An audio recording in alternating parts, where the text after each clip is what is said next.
Students. आज की static GK की क्लास का हमारा टॉपिक है मनी एंड बैंकिंग, जो कि एक इकोनॉमिक्स का टॉपिक है और एग्जाम्स में काफी इसमें से क्वेश्चंस आ जाते हैं। Money, banking and insurance in India. Money, banking, insurance in India. This presentation will equip with the essential economic concepts. इसमें हम इकोनॉमिक के कुछ ऐसे एसेंशियल कांसेप्ट्स पढ़ेंगे जो क्रूशियल होते हैं एसएससी एग्जाम प्रिपरेशन के लिए। Will delve into the evolution of money, जैसे मनी का जन्म, इवोल्यूशन कैसे हुआ, the role of banks in the Indian financial system, India के जो फाइनेंशियल सिस्टम है उसमें बैंक्स का क्या रोल है, और इंपॉर्टेंस ऑफ इंश्योरेंस, इंश्योरेंस की इंपॉर्टेंस क्या होती है। तो सबसे पहले है introduction to money, banking and insurance. तो तीनों की इंट्रोडक्शन है। Money serve as a life blood of any economy. Economy किससे बनती है? पैसे से बनती है। Facilitating transactions, enabling trade, fostering economic growth. देखो, चाहे वो कोई किसी भी तरह की ट्रांजैक्शन हो, पैसा चाहिए।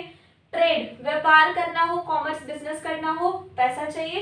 Fostering economic growth, economic growth को फॉस्टर का मतलब होता है पालन पोषण करना, तो फॉस्टर करना हो तो भी हमें मनी चाहिए। It acts as a medium of exchange. ये क्या है? Money is a medium of exchange. Money is a medium of exchange. आप पैसा देते हो, आपको कुछ मिलता है, exchange. A store of a value and a unit of account. Understanding money is essential for understanding how economies function. Money को समझना जरूरी है। क्यों? क्योंकि इससे हमें पता चलता है कि हमारी जो इकोनॉमी है वो किस तरह से फंक्शन यानी काम करती है। बैंकिंग की बात करें तो banks are crucial intermediaries in the financial system, playing a vital role in the managing money. पैसे को संभालने में मनी बैंक्स का एक काफी इंपॉर्टेंट रोल है। ऑफरिंग फाइनेंशियल सर्विसेज, जैसे फाइनेंशियल सर्विसेज, ये जो बैंक्स क्या करते हैं, हमें फाइनेंशियल सर्विसेज प्रोवाइड करते हैं, कंट्रीब्यूट करते हैं इकोनॉमिक डेवलपमेंट में। They collect deposit from individual, individual से डिपॉजिट कलेक्ट करते हैं, एंड बिजनेसेस, बिजनेसेस से पैसा कलेक्ट करते हैं, and extend loan for various purposes facilitating economic activity. और जो पैसा आप हम लोग जाके बैंक में जमा कराते हैं ना, वो उसी पैसे को आगे यूज करते हैं। किस चीज में? लोन में।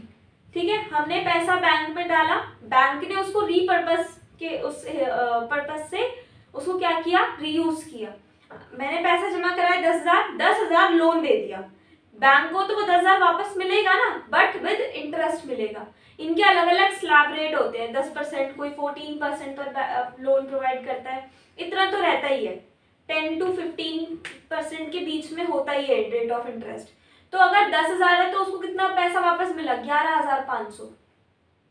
और वो भी डिपेंड करता है कि जो इंटरेस्ट है वो कंपाउंड इंटरेस्ट है या प्रिंसिपल बेस्ड है। तो दो तरह के इंटरेस्ट होते हैं। एक तो हो गया कि 10,000 पर मैंने बोला है 10% इंटरेस्ट लगाएंगे, तो कितना हो गया? 10,000 का 10% कितना हो गया? 1,000। हाँ, 1,000 हो गया ना। अब ये 10,000 वो 10 महीने में पे कर रहा है। 10,000 उसने कितने महीने पे किया? 10 महीने में। तो दो तरह के इंटरेस्ट होते हैं। एक तो ये कि इंटरेस्ट सेम ही रहेगा, जो इंटरेस्ट इस पैसे पे बन गया शुरुआत में, कितना? 1,000, तो उतना ही पे करना है। मतलब आपने सपोज कर लो आपने 1,000 रुपए पे किए, ठीक है, प्लस आप और कितना दोगे?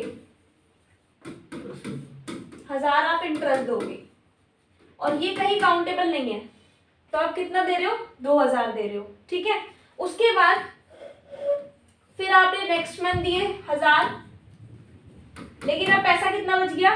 9,000। 9,000 में से 1,000 फिर दिया, तो इंटरेस्ट तो देना ही है। एक इंटरेस्ट होता है जो इस वैल्यू पे लग गया वही रहेगा, एक इंटरेस्ट होता है जो कम होता रहता है, यानी जितना मेरा लेफ्ट ओवर अमाउंट है, जितना मेरा लेफ्ट ओवर अमाउंट है 10,000, तो मैंने शुरू में दिए 2,000 रुपए प्लस 1,000 रुपए इंटरेस्ट दिया। ठीक है, तो लेकिन अब मेरे पैसे कितने बच गए? 8,000। फिर मैंने, ये फर्स्ट इंस्टॉलमेंट थी, फिर मैंने सेकंड इंस्टॉलमेंट में पे किया 2,000। अब मुझे कितना देना है? 800 देना। क्यों? क्योंकि 8,000 बच गया। 8,000 का 10%। ठीक है, फिर कितना देना है? 600। तो कितना पैसा आ रहा है उसके पास? 10,000 के बदले कितना पैसा आ रहा है? बहुत पैसा आ रहा है। ठीक है, ये बैंक्स का काम है। तो बैंक फिर क्या करता है, अपने सैलरीज वगैरह देते हैं प्लस इकोनॉमी में डेवलपमेंट करते हैं, ठीक है। Insurance provides financial protection against uncertainties and risk. जैसे जो अनसर्टेनिटी, कोई दुर्घटना घट जाती है, कोई रिस्क वगैरह हो जाता है, तो उस केस में इंश्योरेंस हमें मदद करता है। इंश्योरेंस अलग अलग तरीके के होते हैं। हम अपनी बाइक का इंश्योरेंस लेते हैं, हम अपने मोबाइल का इंश्योरेंस लेते हैं, हम अपनी लाइफ का इंश्योरेंस लेते हैं, है ना। तो कल को अगर कोई दुर्घटना घट जाती है तो हमें कुछ परसेंट, कुछ जो भी उसमें होता है कि इतने तक आपको मदद मिलेगी, that is called insurance.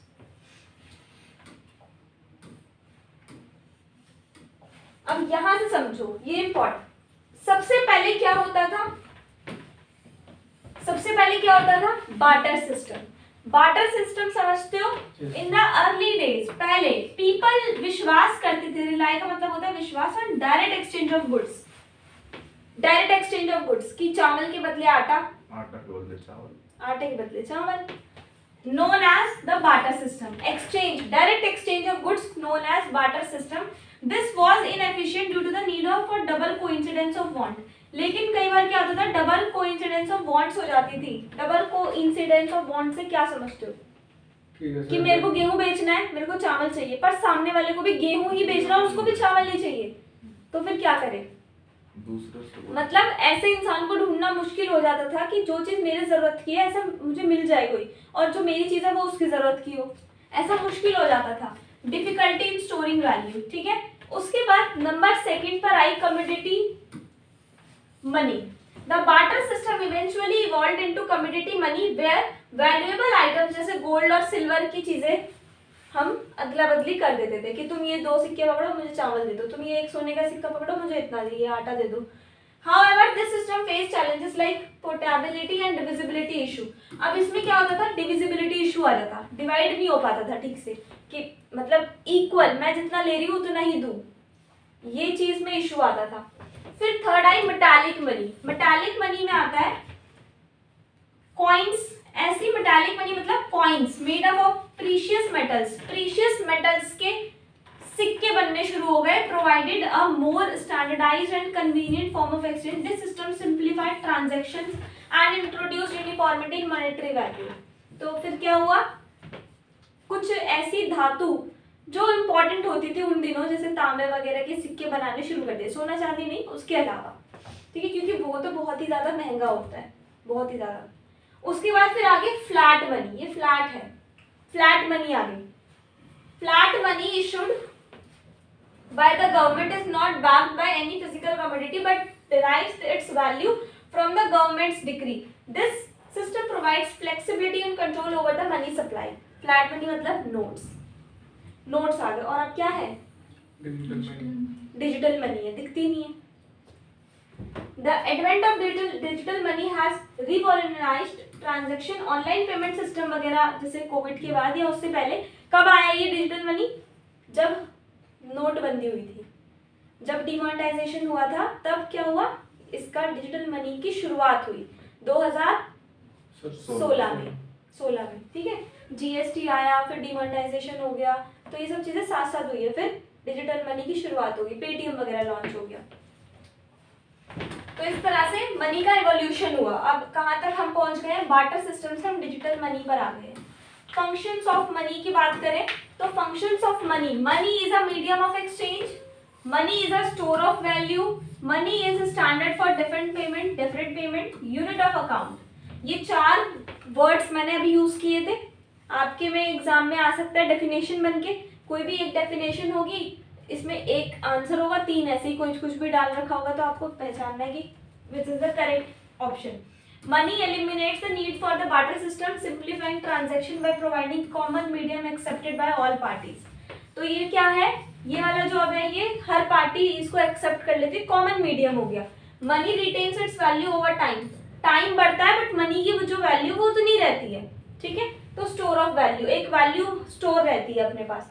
Unit of account का मतलब यहाँ पर है standard measure of value, enabling comparison of prices from different goods and service. तो जो इसको एक वैल्यू मिली हुई है कि 10 रुपए है, तो हम उसको 10 रुपए की चीज से कंपेयर कर सकते हैं, इजीली बदल भी सकते हैं। Standard of different payment, money facilitates future payments by providing a reliable medium for setting debts and making payments over time. मतलब वही है कि आप पेमेंट्स अपने डेट्स वगैरह पेमेंट करने के लिए ये काम में आती है, ये तो पता ही है हमें।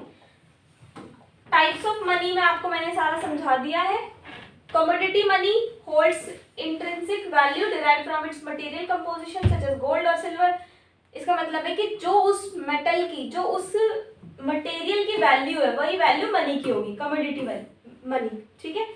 फिएट फ्लैट मनी है। Flat money is backed by the government's decree and is not tied to any physical commodity, यानी रुपी, नोट वगैरह। Bank money represent a claim on a bank's deposit. It is used for transaction through checks, demand drafts and other instruments. Bank में जो आपका पैसा है, check वगैरह के लिए यूज कर लिया, डिमांड डिपॉजिट के लिए यूज कर लिया, और इंस्ट्रूमेंट्स, ये इंस्ट्रूमेंट अकाउंटिंग टर्म है रिलेटेड टू चेक्स।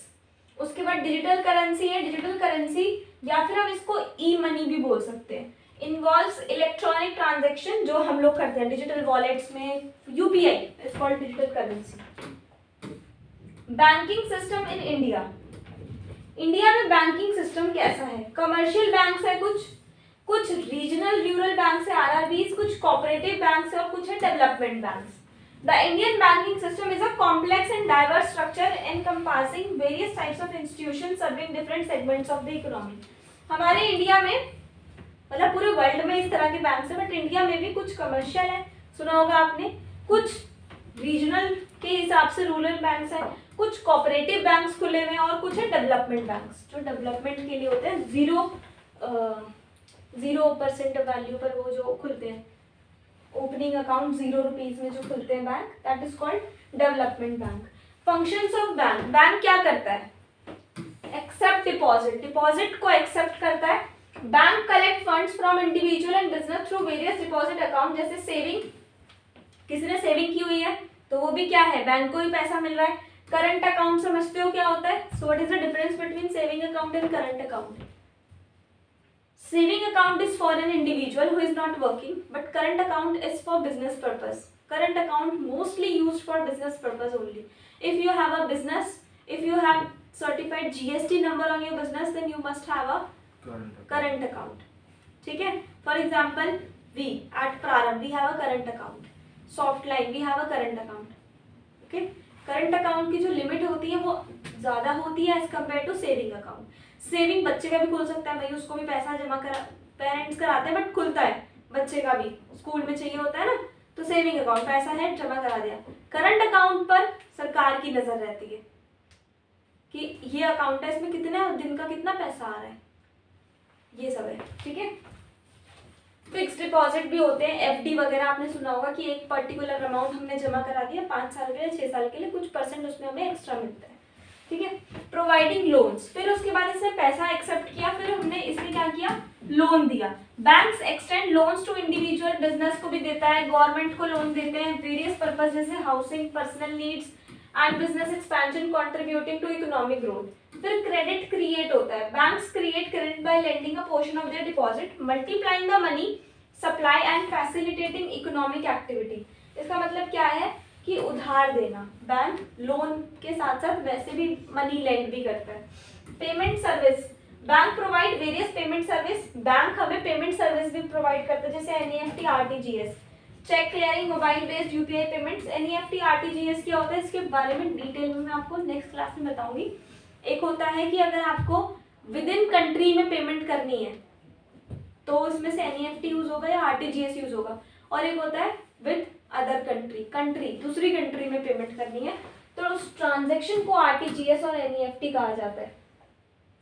नेक्स्ट है अपने पास role of RBI, reserve bank of India का क्या रोल है? मॉनेटरी पॉलिसी, आरबीआई सेट करता है और इम्प्लीमेंट करता है monetary policy to control the money supply, interest rate, inflation, influencing economic growth and price stability. Monetary में क्या समझ में आ रहा है? पैसा। ठीक है। तो जो पॉलिसीज है ना उसको बनाना, उसको इम्प्लीमेंट करना, किससे रिलेटेड? पैसे से रिलेटेड। क्यों? To control the money supply, जो मनी सप्लाई हो रही है उसको कंट्रोल करने के लिए, इंटरेस्ट रेट को कंट्रोल करने के लिए, इन्फ्लेशन को कंट्रोल करने के लिए क्या करता है? आरबीआई काम करेगा। Currency insurance, RBI has the sole authority to issue currency, जो करेंसी जो पैसा हम लोगों तक पहुंचता है उसकी अथॉरिटी सिर्फ और सिर्फ आरबीआई के पास है। बैंक रेगुलेशन, आरबीआई रेगुलेट करता है, सुपरवाइज करता है उसके अंडर के सारे बैंक्स को, सभी बैंक्स पर नजर कौन रख रहा है, आरबीआई, ठीक है, हेड है।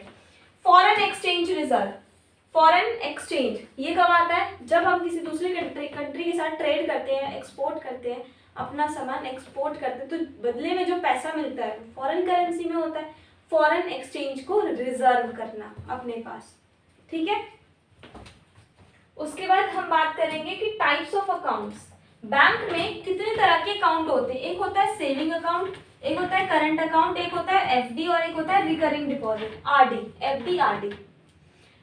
सुटेबल फॉर सेविंग अकाउंट है तो इंडिविजुअल के लिए ठीक है, इंटरेस्ट मिलता है, जो हमने पैसा जमा कराया उस पर हमें कुछ परसेंट इंटरेस्ट मिलता है एक आध साल में, जो हमारे लिए सेफ और कन्वीनियंट वे है अपने पैसे को सेव करने का। Design for business and organisation allowing for high transaction frequency and facilitating business operation. अगर आपका सेविंग अकाउंट है, दिन की 3-3 लाख आप ट्रांजैक्शन कर रहे हो तो क्या होगा, अकाउंट फ्रीज, आपको रख लेंगे उठा के, ठीक है। तो इसीलिए बिजनेस है तो करंट अकाउंट होना चाहिए, जिससे ये क्या करता है, ये आपको अलाउ करता है बड़ी पेमेंट को फ्रीक्वेंसी अलाउ करता है। एफडी क्या होता है, हायर, बहुत अच्छा इंटरेस्ट रेट मिलता है इस पर। एक फिक्स टेन्योर, टेन्योर का मतलब होता है एक फिक्स पीरियड के लिए पैसा आपको बैंक को देना पड़ता है, तो बैंक कहाँ से दे रहा है वो इतना अच्छा इंटरेस्ट, क्योंकि वो उस पैसे को उतने साल में कितनी बार यूज कर लेगा। और रिकरिंग डिपॉजिट होता है regular monthly saving with interest. इसमें भी क्या होता है कि आपने सेट कर दिया कि 10 तारीख को मैं आरडी दिया करूंगा, एक साल की आपने आरडी करवा ली, हर 10 तारीख को आपके अकाउंट से जितना आप चाहो, 1000, 1200, 300, जितना आप चाहो उतना का एक फॉर्म आता है, वो फिल करके देना होता है। तो सेम उस डेट को आपके अकाउंट से मनी डिडक्ट होती है, जैसे हम कोई फोन लेते हैं तो किस्त जाती है ना, वैसे ही है सेम बिल्कुल। और एक साल के बाद, या आपने 2 साल का कराया जैसे भी है, एक साल के बाद अगर 12,000 जमा हुआ है तो शायद आपको 14,000 मिले या 14,500 मिले या 13,000 मिले, जो इंटरेस्ट है वो एक्सटेंड होके मिलेगा आरडी। तो बैंक्स के लिए अच्छा है ये RD.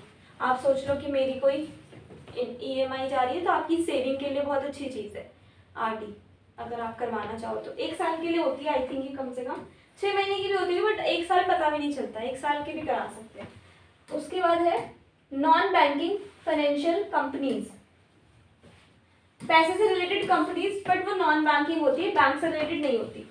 NBFC are financial institutions providing financial service without a banking licence, banking licence नहीं होता। They offer a range of products and services contributing significantly to the financial landscape, जैसे LIC housing finance and Bajaj finance prominent examples of NBFCs in India, providing loan provide करता है, insurance देता है और other financial services. NBFC other loan offer loans for various purpose, अलग अलग चीजों के लिए लोन ये ऑफर करता है, जैसे manage investment, engage in other financial. देखो, जैसे आपको एक कार लेनी है, जैसे आपको लेनी है एक कार, ठीक है। अब आपने क्या कहा, आपने कहा कि मेरे पास ये 5 लाख डाउन पेमेंट है, ये डाउन पेमेंट दूंगा, बाकी की मैं 5 ईयर्स की ईएमआई बनवा लूंगा। तो जिस शॉप से आप ले रहे हो, जिस शोरूम से आप ले रहे हो, कार परचेज कर रहे हो, वो क्या करेगा, वो लोन के लिए अप्लाई करेगा, किसको, नॉन बैंकिंग फाइनेंशियल इंस्टीट्यूशंस को, जैसे बजाज फाइनेंस, ठीक है। जिस शॉप से आपने लिया, सपोज टाटा का शोरूम है, उन्होंने अप्लाई किया लोन के लिए उनको कि ये कस्टमर है और ऐसे ऐसे, तो वहां से आपको लोन अप्रूवल मिल जाता है, वहां से पैसा आ जाता है किसके पास, टाटा के पास, उसके पास पूरा पैसा आ गया और आपका अकाउंट डिटेल चली गई नॉन बैंकिंग फाइनेंशियल इंस्टीट्यूशन को। तो जो आप ईएमआई पे करोगे वो डायरेक्ट उनको जाएगी, वो जो इंटरेस्ट है वो डायरेक्ट उनको जाएगा, जो वहां पर है टाटा का जो शोरूम है, उनको नहीं जा रहा वो इंटरेस्ट उन फाइनेंशियल इंस्टीट्यूशन को जा रहा है जो लोन देने के लिए बैठे हुए, इंश्योरेंस के लिए बैठे हुए, और वहीं से हमारा इंश्योरेंस भी होता है, इन्हीं से होता है। बोलते हैं ना कार का इंश्योरेंस, तो वो शोरूम वाले नहीं करते, वो नॉन बैंकिंग फाइनेंशियल इंस्टीट्यूशंस करते हैं। शोरूम ने क्या कहा, 3 लाख की गाड़ी आई, उसने 5 लाख 6 लाख की अपनी प्रॉफिट डाल के आपको सेल कर दी। अब वो उसने लोन के लिए अप्लाई किया 6 लाख के लिए, सॉरी आपने कहा 2 लाख मैं कैश दूंगा, तो 4 लाख के लिए उसने अप्लाई किया। 4 लाख उसको उसके अकाउंट में क्रेडिट हो गए तो उसका और आपका काम खत्म। अब आपके अकाउंट से ऑटोमेटिकली ईएमआई कटेगी, वो किसको जाएगी? नॉन बैंकिंग फाइनेंशियल सिस्टम्स को। ठीक है, तो आज की क्लास में इतना ही। Thank you so much. Thank you ma'am.